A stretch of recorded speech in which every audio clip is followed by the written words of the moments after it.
Assalamualaikum warahmatullahi wabarakatuh. Kembali lagi di YouTube channel Adit Murti.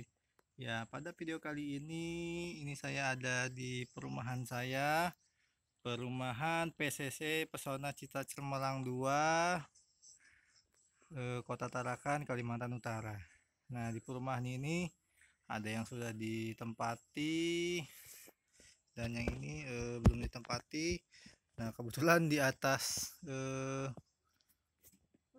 bangunan rumah ini banyak sekali Ageratum conijoides atau bahasa Indonesia guma babandotan atau di Jawa biasa disebut wodusan. Nah, jadi kalau misalkan ini juga ada, kita zoom. Di sana juga ada. Kalau misalkan ada, dia sudah di satu posisi, ya kan, dia punya alelopati yang sangat kuat. Kalau dia sudah ada, dia juga ini di posisi saya ini juga ada dia semua. Nah, kalau sudah ada dia ini di pekarangan rumah kita, hampir mayoritas isinya dia semua.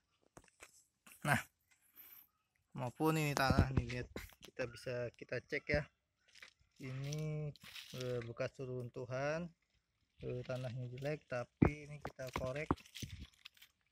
Nah, yang namanya gulma pH 3, minimal pH 3 dengan keadaan dia ekstrim, dia akan bisa numbuh.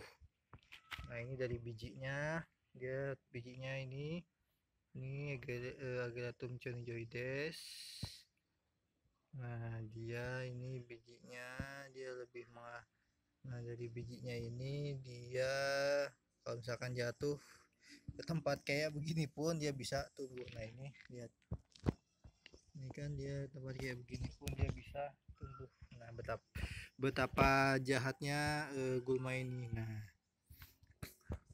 oke, akan tetapi gulma ini juga bisa dijadikan sebagai pestisida maupun penggunaan pupuk organik, pestisida alami atau pupuk organik, pestisida organik atau pupuk organik. Nah, dalam penggunaan pestisida dan atau pupuk organik, jadi si gulma babadotan ini nanti kita akan cabut, ya kan? Nanti kita akan cabut, kemudian kita pilih daun yang ini. Kalau misalkan dia sudah berwarna kuning ini jangan dipilih. Dia terlihat sehat, namun dia secara dari fisik ke dalam dia sudah terkena virus kuning atau virus CMP, mozaik virus.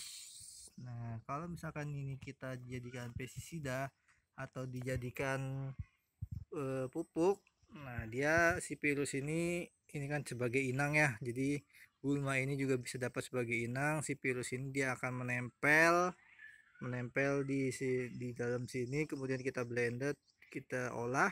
Nah, kita jadikan pestisida atau pupuk, dia akan menempel ke tanaman kita.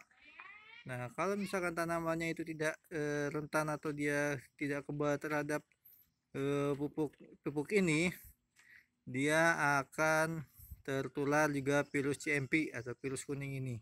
Nah, makanya nanti kita pilih yang benar-benar hijau. Jadi dia ini baunya dah khusus, wanginya enak. Nah, jadi yang dipilih yang benar-benar hijau, bukan yang dipilih dalam ini. Bukan yang kayak begini, ini buang aja. Nah, ini kemudian kita pilih, ya kan. Nah, kita ambil hanya bagian daunnya aja. Sebenarnya di bagian bunganya ini juga ada kandungan pupuknya, kandungan pestisidanya. Namun di batangnya ini juga ada, di bagian akarnya juga ada. Tetapi jumlahnya tidak terlalu besar jika dibandingkan dengan yang ada di daun. Nah, oleh karena itu kami akan memanfaatkan untuk episode kali ini akan memanfaatkan sebagai apakah dia ini sebagai alelopati atau dapat menekan pertumbuhan dari tanaman atau sebagai pupuk, nah, dapat menyuburkan dari sebuah tanaman. Ayo kita cabut tanaman gulma babotan ini. Setelah itu kita blender, kita potong kecil-kecil dulu, setelah itu kita blender. Oke, ini kita cabut di sini. Nah, ini kan kita lihat akarnya, akar dari agelatum, dia akar serabut, akar serabut, mohon maaf, akar tunggang. Dan dia ada satu akar besarnya karena dia tanaman berkeping dua, tanaman dicotyledon. Nah, ini bunganya, ini kita cabut. Ini tipe perakarannya, dengan tipe batang dia punya bulu, kalau misalkan dicium itu wangi. Nah, ini kita cabut, kemudian kita kumpulin, habis itu kita potong-potong. Oke, sekarang saya mau cabut dulu.